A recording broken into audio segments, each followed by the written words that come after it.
What exactly was Kevin Garnett to Boston?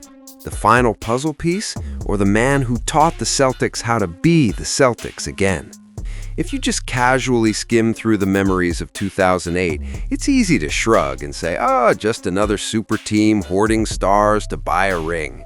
But Boston didn't raise the number 5 jersey to the TD Garden rafters in 2022 just for 6 seasons and a single championship.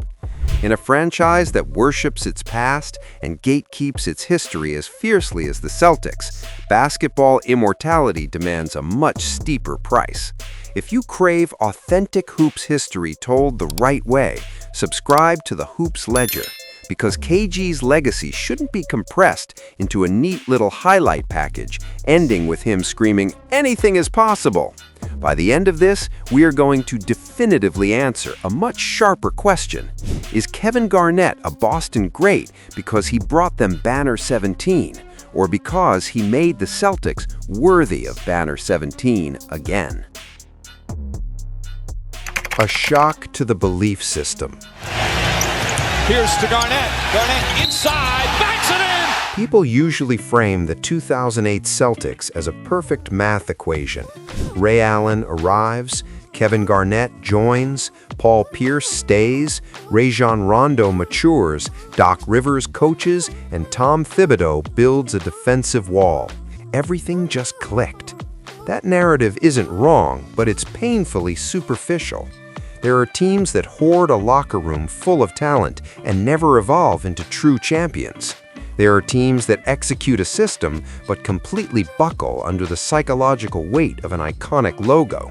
And then there are franchises with practice facilities draped in championship banners, yet they've completely forgotten how to live up to them in the present. By Rondo, self-straddle run. Rondo lead for Pierce, has a step, drops to the trail, and Garnett! Before the Garnett era, the Celtics were exactly that. A glorious past, but a decaying present starved of a winning feeling. They had just limped through the 2006-2007 season with a disastrous 24-58 record, enduring a franchise-worst 18-game losing streak. Then KG arrived. In year 1, they catapulted to a league-best 66-16 record, sparking the campaign that crowned them in 2008. Talent was the baseline, sure, but a seismic leap like that means something deeper, something grittier than just talent was injected straight into the DNA of the organization. Expected to return, Mike. All right, Michelle. Alley-oop! This is where the KG in Boston narrative hits its absolute peak. He isn't the greatest player to ever wear green and white. In terms of longevity, he obviously doesn't sit at the same table as Bill Russell, Larry Bird, or John Havlicek. But KG pulled off something exponentially rarer. He walked through the front door as an outsider and completely rewired how this franchise viewed itself. With Garnett on the floor, the Celtics didn't just win. They talked, moved, defended, took accountability, and looked in the mirror in a fundamentally different way. And if that's true, the 2008 ring is just the opening sentence of his historical verdict, not the whole story. Anything's possible! What did Boston really lack back then besides star power?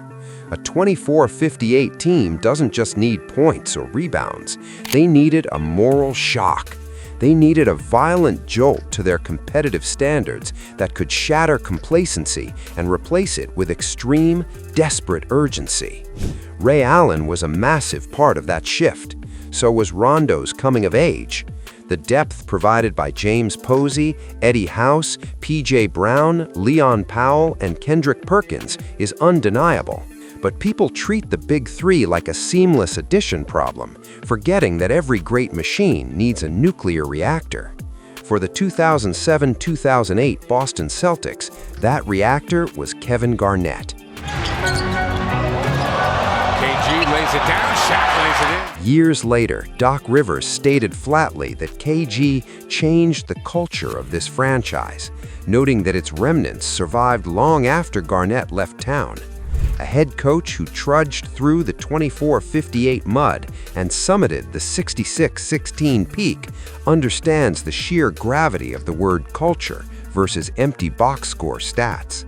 Suddenly, Boston became ruthless and strictly disciplined. Tickets sold out, the city's pulse synchronized with the team, and the Celtics went from invisible to the dead center of the sports universe. But all that hype would have been a house of cards if the locker room lacked a madman willing to treat every practice, every possession, and every microscopic principle like life or death. That's when KG transcends the final piece label. A piece fills a void. KG raised the ceiling of an entire organization. Boston didn't just need another star, they needed a new standard of living. The sacrifice of a superstar. And up. Rondo with the block. Garnett the release. Touchdown Celtics. But this immediately brings us to a glaring paradox. Why would a former MVP, the absolute undisputed king of Minnesota, accept doing the dirtiest, most unglamorous work on the floor? That right there is the brutal, undeniable beauty of Garnett's legacy in Boston. The further he stepped back from the spotlight, the greater he became. The Hall of Fame, class of 2020, remembers Garnett as the 2004 MVP, a 2008 champion, and the 2008 DPOY. In other words, Boston didn't acquire a washed-up star clinging to survival. They traded for an absolute monument, a guy historically certified as the sun in another team's solar system. Yet, in his first season at TD Garden, KG's numbers dropped to 18.8 points, 9.2 rebounds, 3.4 assists, 1.4 steals, and 1.3 blocks per game. It was a less dominant box score profile compared to his Timberwolves days, but it was more than enough to win him a ring, earn him DPOY honors, and land him third in the MVP race. That wasn't a decline. That was a proud, highly intentional self-limitation designed to make the system run flawlessly. Fisher looking inside. Now Gasol and a jump ball. Doc Rivers once called Garnett the greatest superstar role player ever. It sounds totally contradictory at first, but the more you chew on it, the more chillingly accurate it gets. Superstars are usually defined by control, having the ball more, shooting more, being allowed to make more mistakes. KG in Boston violently rejected that alpha dog instinct. He accepted not being the primary scorer every night. He let Paul Pierce retain the captain's wheel as the franchise icon, allowed Ray Allen the freedom to lay down a carpet of artillery fire, and handed the ball to Rondo so the kid could grow up. 7 for 9. Garnett wide open, throws it down. But accepting a role absolutely did not mean shrinking himself. On the contrary, KG channeled all of his power and ferocity into the dark arts that dictate a team's true nature: defensive communication, practice intensity, the standard of a loose ball scramble, the attitude after a blown rotation, and an absolute obsession with the details that never make a highlight poster. People love to say the big three worked because they were talented. Not enough. Talent alone doesn't spawn a stable ecosystem. The only thing that stops a galaxy of stars from collapsing under the weight of competing egos is an individual great enough to voluntarily place the structure of the collective above his own personal showcase. In Boston, that guy was KG. A championship can be recounted through big shots, but a championship culture is built through a willing submission to a unified standard. Garnett was the rare superstar massive enough to sacrifice his role without ever feeling diminished. He sacrificed so the team could forge a spine of steel, and the ultimate reward for that sacrifice was a defense with a soul. The soul of the defense. Field goal on that jumper. Here's Howard, rejected by Garnett. What actually made that 2008 Boston defense feel so incredibly alive? Let's get the dry numbers out of the way first. The Boston Celtics wrapped up the 2007-08 season with a defensive rating of 98.9, the absolute best in the NBA. In the historical archives of this championship run, the NBA literally refers to Kevin Garnett as the backbone of the entire system. KG himself took home the 2008 Defensive Player of the Year, DPOY, award. and his impact on Boston's metamorphosis is heavily bolded in the league's history books. But if you just compliment Garnett for playing great defense, you haven't even scratched the surface. The NBA has never been short on elite defenders, but KG was an entirely different entity. He weaponized defense into a universal language for the whole roster. Davis has now got the point guard. And Garnett with the steal! Kevin Garnett with the steal! A historically great defense isn't just defined by violent blocked shots or perfectly timed switches.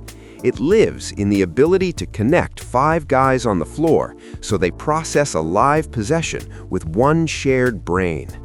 Garnett did that with his booming, echoing voice, his flawless positioning, his rapid-fire pointing, and an intensity of communication that flat-out exhausted the opponent's offensive rhythm. In 2012, Reuters captured an all-time quote from Rajon Rondo long after KG's physical peak had passed. Garnett was the team's best defender, best communicator, and best defensive rebounder. He does it all. That's a priceless piece of testimony, primarily because it comes from a point guard, the one guy with the privilege of watching the entire defensive structure operate behind him. He got hit on that bad wrist of his. Howard into Garnett with a freak. Praise like that tells you everything you need to know.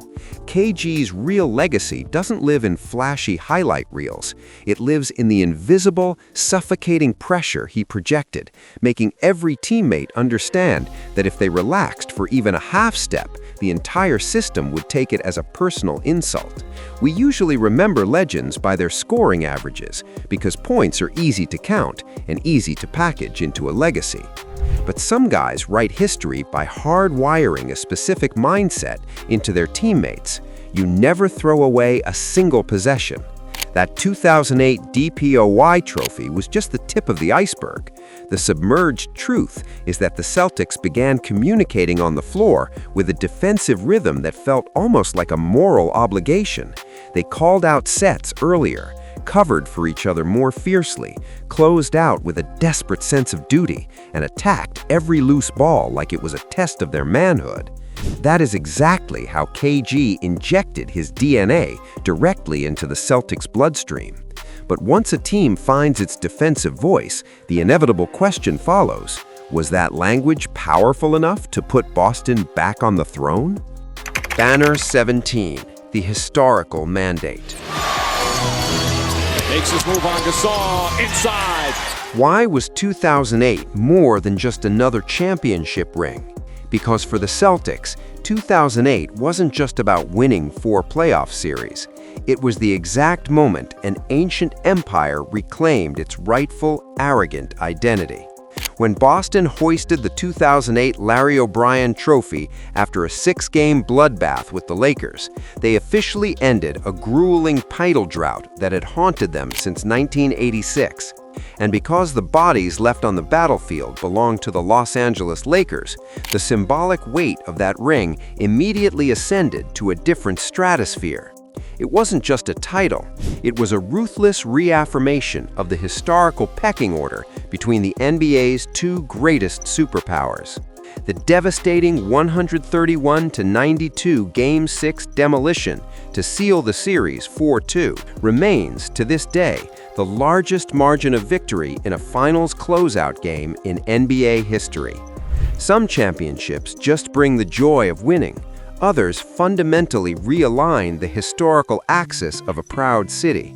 Banner 17 was the latter. Garnett harassed by Bryant. Shoots over him and puts it in. Yet, if you only stare at the glare of the trophy, it is dangerously easy to miss KG's core value in the run. Paul Pierce was the finals MVP, an absolutely well-deserved honor. But that entire 2008 playoff campaign was covered in Garnett's gritty fingerprints. He led the entire postseason in total rebounds with 274.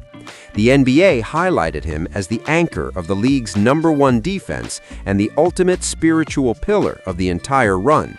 Analysts who actually watch the tape hold on to a dry but incredibly heavy piece of evidence.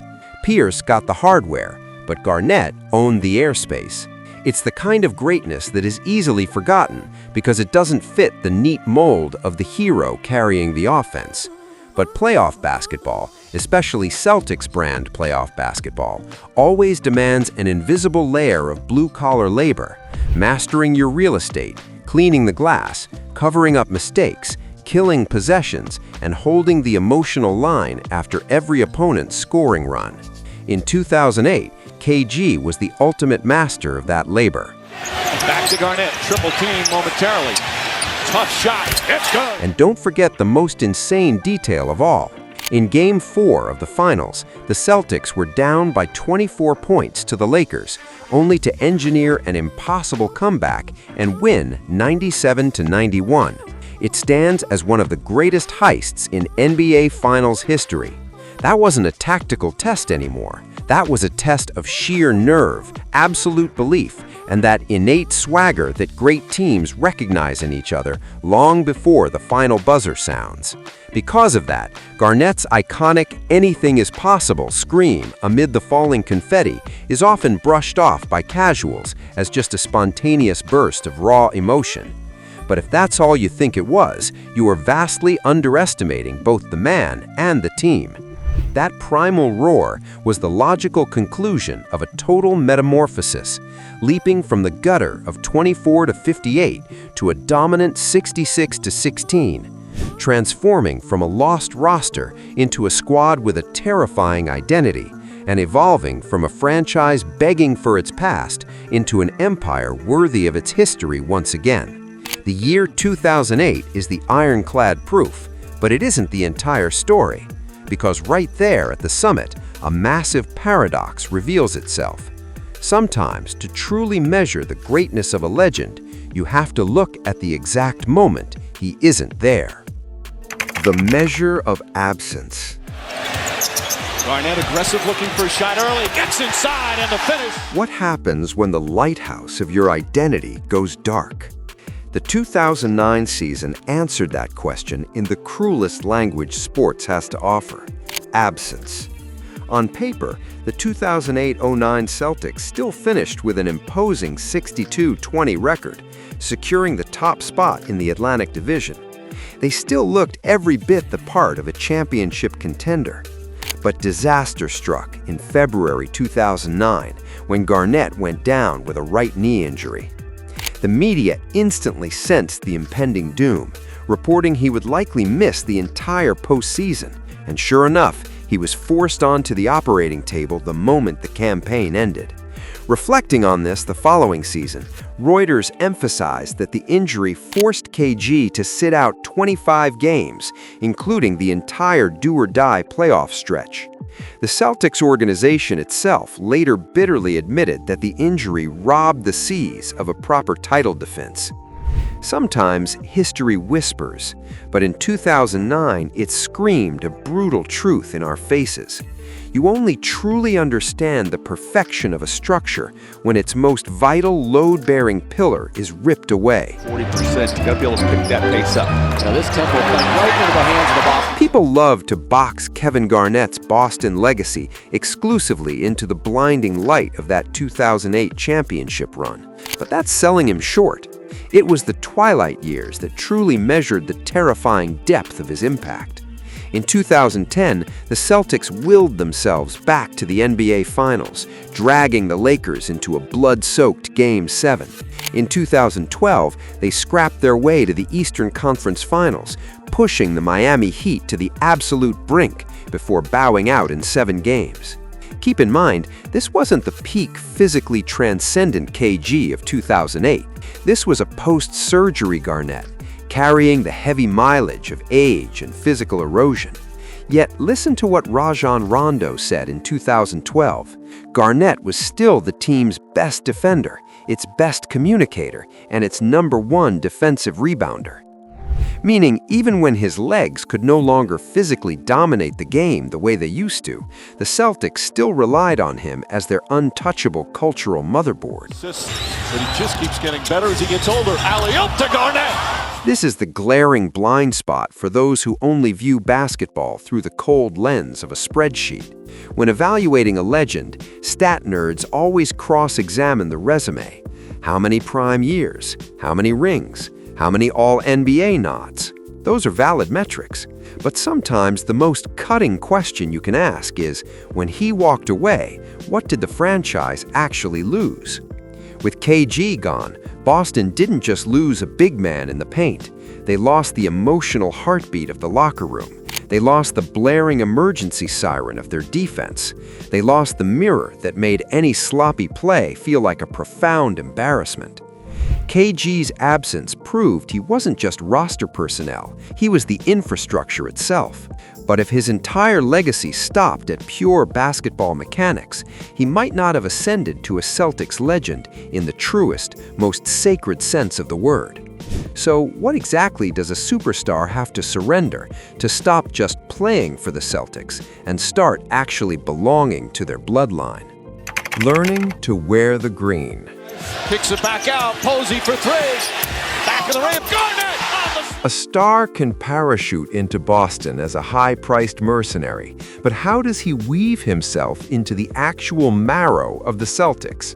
This is the exact dividing line that separates Kevin Garnett from the countless superstars who just pass through historic franchises.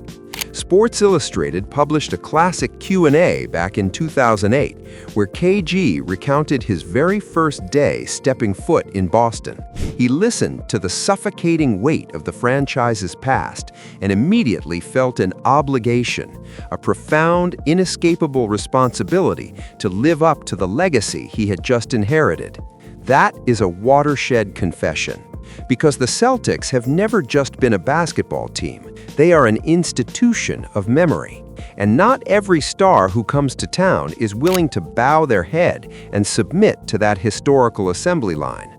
Most just put on the green jersey like it's a famous costume. Flips it up, in and out. Garnett the rebound, back up. He's fouled, count it, and one. Garnett was wired differently. He treated that jersey like a living, breathing entity staring right back at him. The great Bill Russell saw right through that. In the NBA's Archive 75 profile, Russell was noted for deeply appreciating the reverence Garnett held for Celtics tradition and for the green. In Boston, a nod of approval from Bill Russell wasn't just a pat on the back from a veteran. It was a moral certificate of authenticity stamped by the entire historical bloodline of the franchise. There's a fleeting but profoundly symbolic moment that captures this perfectly. KG repeatedly bowing in deep respect to Bill Russell during the honoring of the 1961-62 championship squad. And years later, at his number 5 jersey retirement ceremony in 2022, the official Celtics website proudly documented that Bill Russell sent a video specifically to welcome KG into the retired number club. Details like that don't put points on the scoreboard, but they forge the absolute, undeniable legitimacy of an icon. Kevin Garnett! It is precisely here that the concept of Ubuntu truly breathes. The NBA famously referred to Ubuntu as the rallying mantra for the 2008 Celtics, while another team-centric piece defined it closely to its philosophical root: I am because we are. But here is the critical takeaway. You can never reduce Ubuntu to a cheap PR slogan slapped on a locker room wall. For the 2008 Boston Celtics, it was a rigid moral framework that forced a collection of massive egos to shrink themselves down in order to elevate the logo on their chests. And KG, more than anyone else on that roster, synthesized that philosophy into his daily flesh and blood. That is exactly why he didn't wear the Kelly green like a uniform. He wore it like an heirloom. Kevin Garnett didn't just play for Boston, he learned how to worship Boston. And when a generational talent completely surrenders to the fabric of that jersey, his impact never ever stops at the 48th minute of the game. Boston beyond the sidelines. 4. Rondo inside Garnett. Gets it off in time and knocks it down. Why do Boston fans love KG with a passion that eclipses even a championship ring? Half the answer lies in the sheer, suffocating intensity of his presence. Bostonians don't remember Garnett as a stat-padding machine. They remember him as a relentless state of being. He burned so hot during games that it felt like the man never punched the emotional clock to go home. And that connection didn't just exist under the bright NBA arena lights. The Celtics' ledgers still document his tireless off-court footprint, the visits to Children's Hospital Boston, the holiday parties for local kids, the neighborhood food drives, and his heavy involvement with the Shamrock Foundation. Don't get it twisted, this wasn't some inflated PR portfolio designed to artificially polish a superstar's image. It simply proved one undeniable thing. He didn't just stand on the periphery of the city's pulse, he was present. And in a city that breathes sports the way Boston does, genuine presence is the most lethal form of emotional currency. I don't think Paul Pierce or any athlete is that smart. Critics will inevitably push back. 6 years is way too brief a window to crown someone a true Celtic. On paper, that logic holds up. The TD Garden rafters are traditionally reserved for decades-long pillars, not short-term rentals. Garnett played exactly 6 regular seasons in green, a mere 396 games. That is absolutely not the generational, era-spanning tenure of a Russell, a Havlicek, or a Pierce.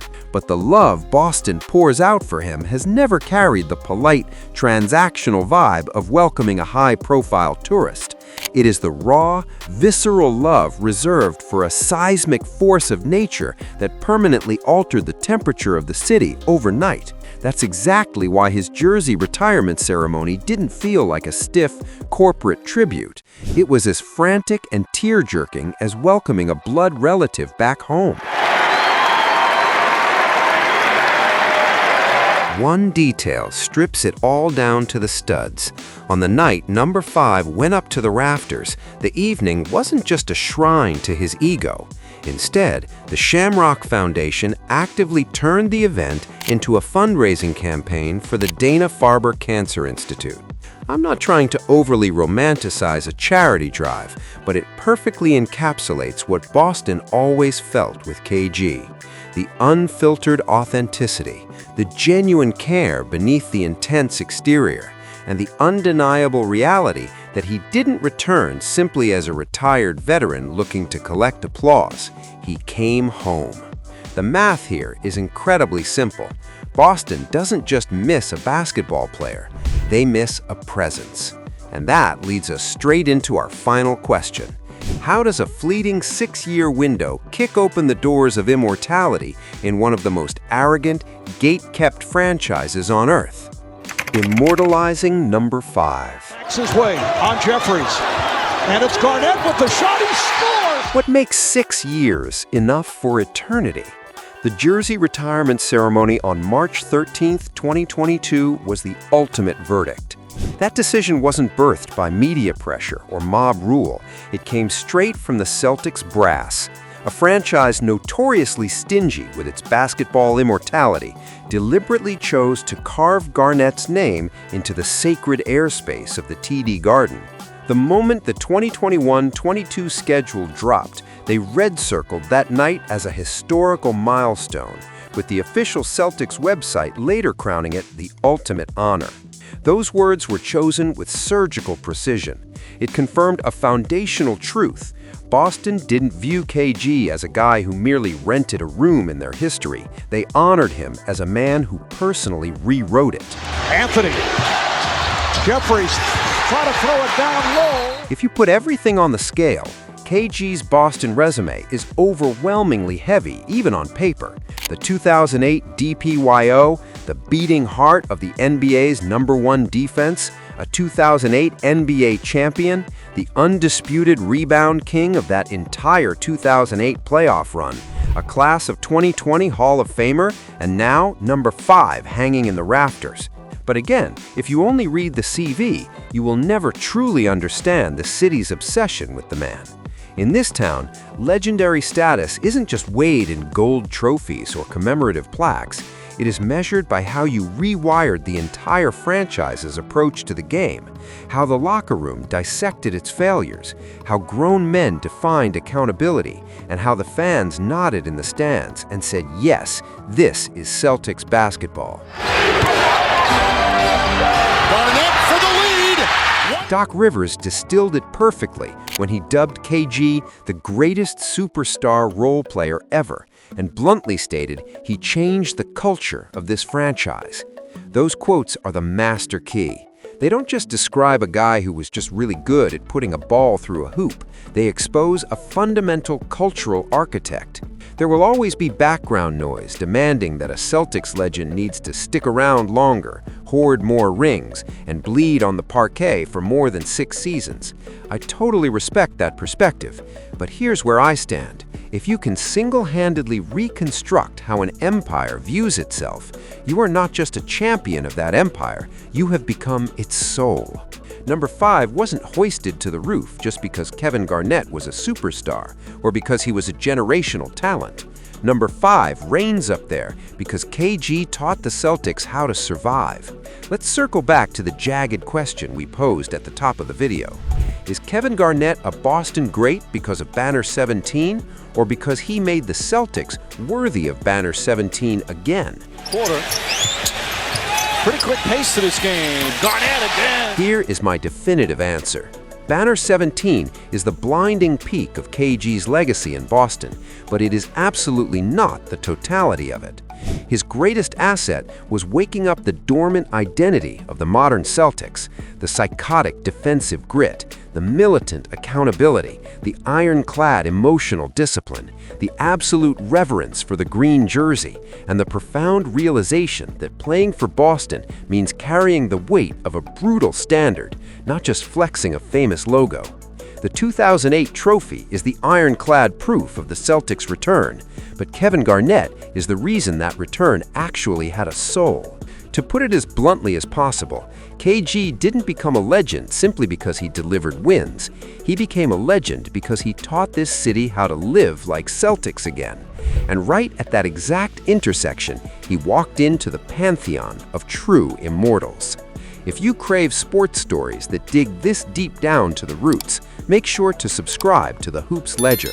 I'm Cole Sterling, and that was one of the greatest basketball stories a lifeless box score could never tell.